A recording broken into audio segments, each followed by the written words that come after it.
half of I think it was a poem, a half a poem I got, and it showed me how angry I was. So I ate my humble pie and I went back to the therapist and we designed a way for me to deal with my anger, and out came this explosive anger that had been, if you put a lid on something and you keep pressing it down, down, down, like a Mhm. volcano will blow if it doesn't have a release system underground.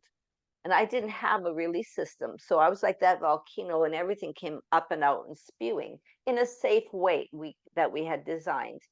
And then instantly, for me, I'm not saying this will happen for everybody, I went from a level 1 2 on a scale of 1 to 10 of energy. I had lived probably 6 years of my life, maybe even 8, at a 0 1 2.